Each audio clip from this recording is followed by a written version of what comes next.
Appeal न्यायालय की शक्तियाँ क्या क्या अपील न्यायालय की, अब कहाँ का अपील हो सकती है तुमने समझ लिया, लेकिन अपील न्यायालय को जब अपील की गई तो उसमें शक्तियाँ क्या क्या पढ़ते हैं।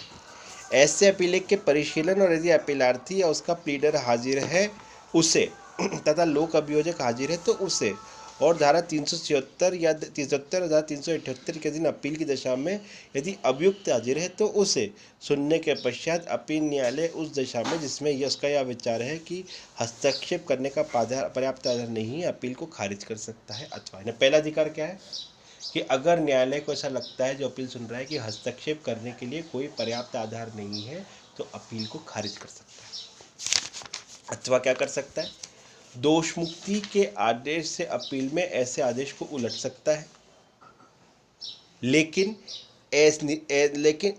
उलट सकता है और निर्देश दे सकता है कि अतिरिक्त जांच की जाए अथवा अभियुक्त यथास्थिति पुनः विचारित किया जाए या विचारणार्थ सुपुर्द किया जाए अथवा उसे दोषी ठहरा सकता है और उसे विधि के अनुसार दंडादेश दे सकता है। यानी क्या क्या कर सकता है, अगर अपील सुन रही अपील कोर्ट और दोष मुक्ति के आदेश के विरुद्ध अपील सुन रही तो क्या क्या शक्ति है, दोष मुक्ति के आदेश को उलट सकती है, अतिरिक्त जांच का आदेश दे सकती है, अभियुक्त को रीट्रायल पुनः विचारण का आदेश दे सकती है, विचारण के लिए किसी और न्यायालय को सुपुर्द करने का आदेश दे सकती है, या कुछ नहीं करके दोष मुक्ति के आदेश को पलट के दोष सिद्ध कर सकती है, दोषी ठहरा सकती है और विधि अनुसार कोई भी दंड दे सकती है। सारी शक्तियाँ उच्च न्यायालय के पास अपीली न्यायालय के पास है।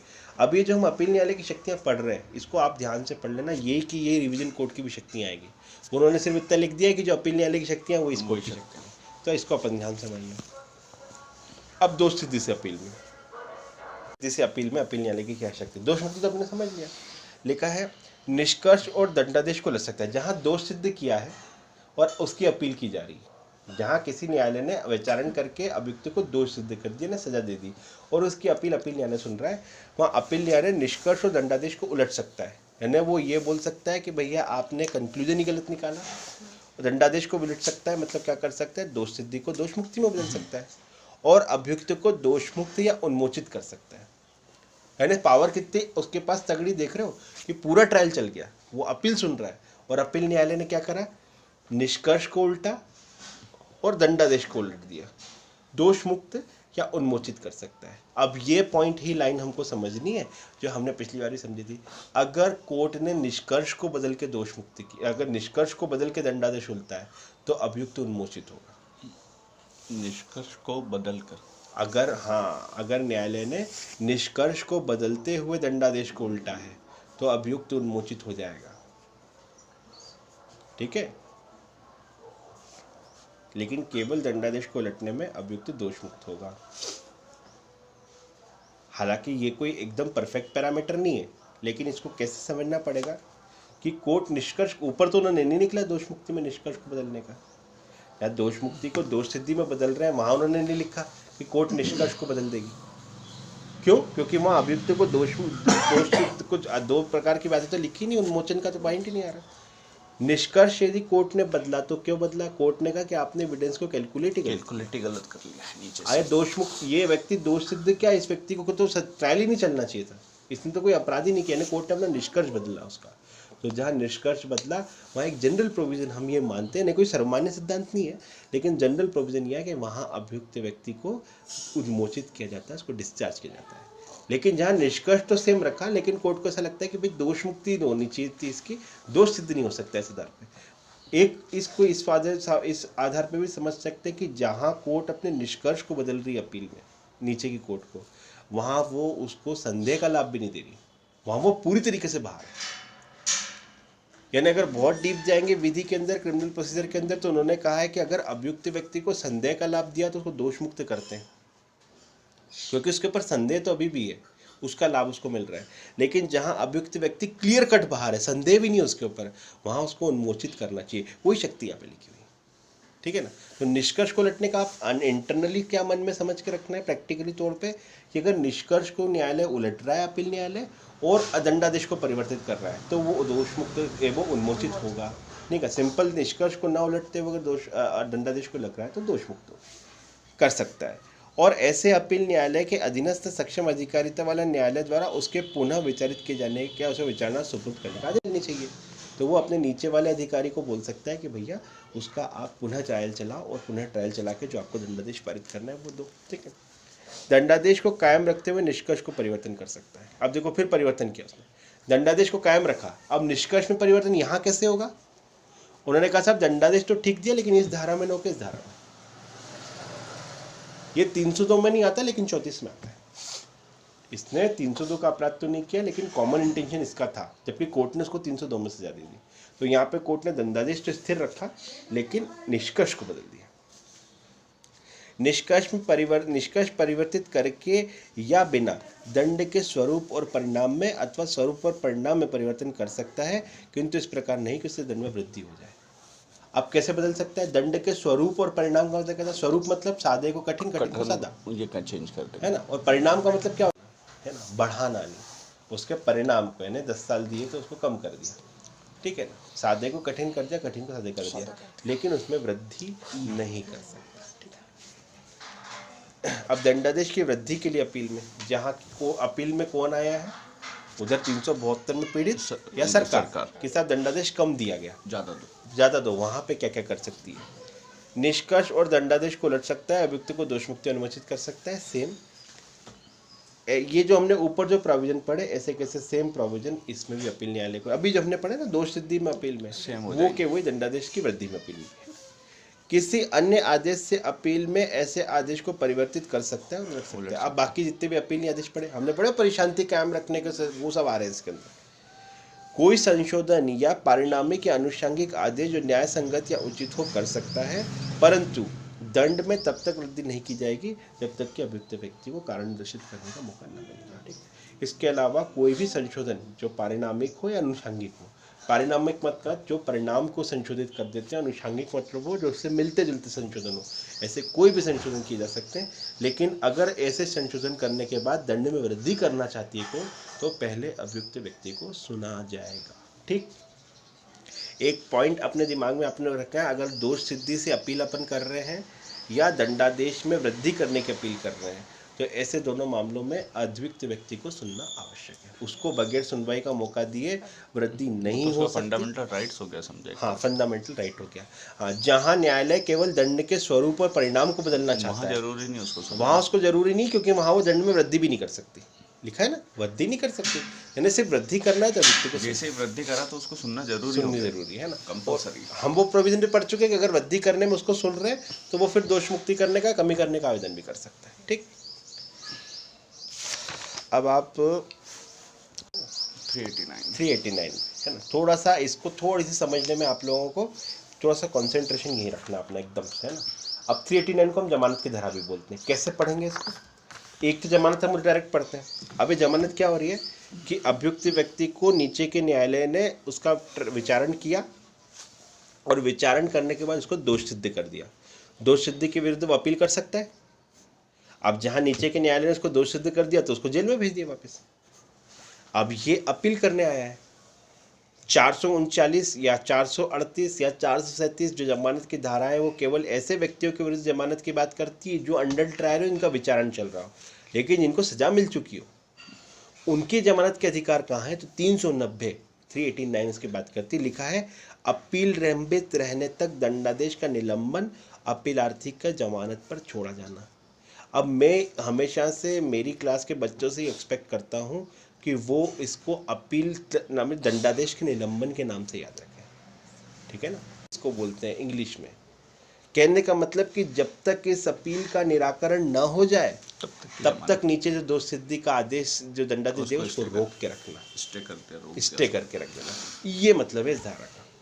और आगे की लाइन में लिखी और अभियुक्त को जमानत पर छोड़ा जाना। परख सुविधा की दृष्टि से हम लोग सीधे जमानत को समझ लेते हैं। ठीक है, लिखा है अपील न्यायालय ऐसे कारणों से जो उसके द्वारा अभिलिखित किए जाएंगे आदेश दे सकता है कि उस दंडादेश या आदेश का निष्पादन जिसके विरुद्ध अपील की गई है। अब अगर किसी अभियुक्त व्यक्ति को दोष सिद्ध किया गया तो आदेश क्या दिया जाएगा? वैशाली कि इसको बंद कर दो 10 साल के लिए जेल में, इसको 10 साल के लिए सादा कारावास की सजा दी जाती है, यही तो आदेश होगा, या 10 साल के लिए कठिन कारावास की। इस आदेश का निष्पादन कैसे होगा?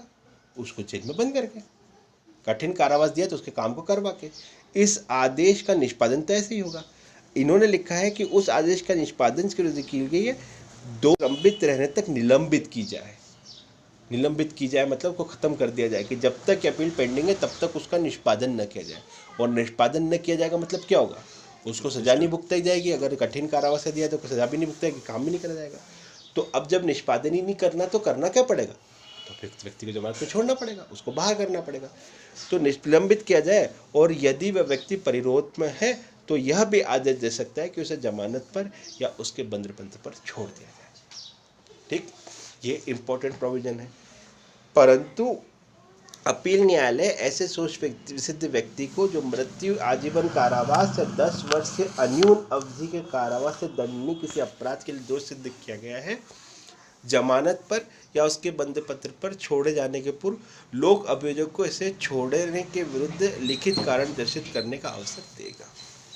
अब यहाँ पे एक इम्पॉर्टेंट प्रोविजन क्या है, ये जस्टिस SR वाघमारे थी ना अपने यहाँ, मैं पहले पैनल में भी हुआ करता था कभी तो मैं एक अपील में खड़ा हुआ तो सज़ा थी उसमें 10 साल से ज़्यादा की, डिविजनल बेंच बैठी हुई थी। अपील अभियुक्त के वकील साहब आए, मैं शासन की तरफ से था, मैं साहब इसमें रिप्लाई फाइल करना है। उन्होंने कहा अपील में क्या रिप्लाई है, तो फिर मैंने उनको बताया था कि there is a provision under section 389 कि अगर 10 साल से ज़्यादा की सज़ा है तो मैं अपना कारण तो दर्शित करूँगा ना कि इसको छोड़ना कि नहीं छोड़ना चाहिए। तो ये छोटी छोटी सी चीज़ें आपको भी याद रहनी चाहिए, न केवल एग्जामिनेशन की दृष्टि से बल्कि आप लोग जज बन जाओ तब भी आपको पता होना चाहिए, नहीं तो फिर आपके खिलाफ शिकायत हो सकती है। ठीक, परंतु यह और कि ऐसे मामले में जहाँ किसी दोषित व्यक्ति को जमानत पर छोड़ा जाता है वहाँ लोक अभियोजक जमानत रद्द किए जाने के लिए आवेदन फाइल कर सकेगा।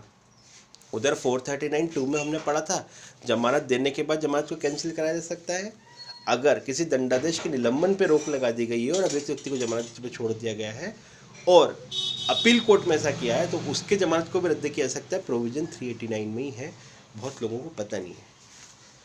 आपको कोई आज के बाद ये पूछ ले कि भैया यार एक बात बताओ वकील साहब की अपील कर रखी है अपने जमानत पे, उसकी जमानत कैंसिल करानी है, तो प्रोविज़न क्या है, तो आपको पता नहीं चाहिए कि 389 प्रोविज़न है। बहुत लोगों को नहीं पता, वो सीधे 482 लेके आ जाते हैं। फिर कोर्ट बोलती है कि 482 में कोई प्रोविज़न नहीं, 389 में ही है। 482 में क्या लिखा है ना कि अल्टरनेटिव रेमेडी नहीं होनी चाहिए, पढ़ेंगे हम 482, ठीक है ना, लिखा है। परंतु यह और कि ऐसे मामलों में जहाँ किसी दोषित व्यक्ति को जमानत पर छोड़ा जाता है, अब उपधारा 2, अपील न्यायालय को इस धारा द्वारा प्रदत्त शक्ति का प्रयोग उच्च न्यायालय भी किसी ऐसे अपील के मामले में कर सकता है जो किसी दोषित व्यक्ति द्वारा उसके अधीनस्थ किसी न्यायालय में की गई है। ठीक है ना, तो अपील न्यायालय की जो शक्तियां हैं उसका प्रयोग उच्च न्यायालय भी कर सकता है। अगर नीचे के न्यायालय ने दोष सिद्ध किया है तो उसकी अपील कहाँ होगी, उच्च न्यायालय में तो होगी, तो फिर उच्च न्यायालय भी उसको प्रयोग कर सकता है। जहाँ दोष सिद्ध व्यक्ति ऐसे न्यायालय का जिसके द्वारा वो दोष सिद्ध किया गया यह समाधान कर देता है कि वो अपील प्रस्तुत करना चाहता है, वहाँ न्यायालय उस दशा में जबकि इस व्यक्ति जमानत पर होते हुए 3 वर्ष से अधिक की कारावास की अवधि के लिए दंडादेश किया जाता है। देखो मैं आपको एक छोटा सा प्रोविजन बताता हूँ, उसमें क्या लिखा हुआ है। एक मामले ने कोर्ट ने ट्रायल चलाया, ट्रायल चलाते वक्त उसने अभियुक्त व्यक्ति को सजा दी 3 साल से कम की और वो व्यक्ति पहले से जमानत पर छोड़ दिया गया था। तो ऐसे अभियुक्त व्यक्ति के पास अधिकार है कि इस अभियुक्त व्यक्ति को अगर दोष सिद्ध किया जाता है तो ये न्यायालय से निवेदन कर देता है कि साहब मेरे को आप जेल मत भेजो, क्योंकि मैं आपके आदेश की अपील करूंगा और वहाँ पे भी जमानत की अर्जी लगाऊंगा। तो वो नीचे के न्यायालय उस व्यक्ति के इस आवेदन को मंजूर कर सकती है और उस व्यक्ति को बोल सकती है कि ठीक है भैया, जब तक आप उच्च न्यायालय से अपील प्रस्तुत नहीं कर देते तब तक के लिए हम आपको जमानत पर छोड़ देते हैं। लेकिन ये प्रोविज़न लागू कब होगा, पहली कंडीशन ये है कि दोष सिद्ध करने वाले न्यायालय ने अभियुक्त को 3 साल से कम की सजा दी हो, पहली कंडीशन, पहली, और वो पहले से जमानत पर हो। दूसरी, अगर 3 साल से ज़्यादा की सजा नहीं है तो फिर अंदर जाना पड़ेगा, फिर अंदर जाके जमानत करानी पड़ेगी। लेकिन 3 साल से कम की सजा है तो अभियुक्त के पास ये अधिकार है कि वो ऐसा आवेदन लगा सकता है। क्वेश्चन प्रीलिम्स में आपसे सिर्फ एक पूछते हैं कि 389 सब सेक्शन 3 में कितने साल से कम की सजा हो तो अभियुक्त व्यक्ति उसी न्यायालय में आवेदन कर सकता है जिसने दोष सिद्ध किया है, 3 साल।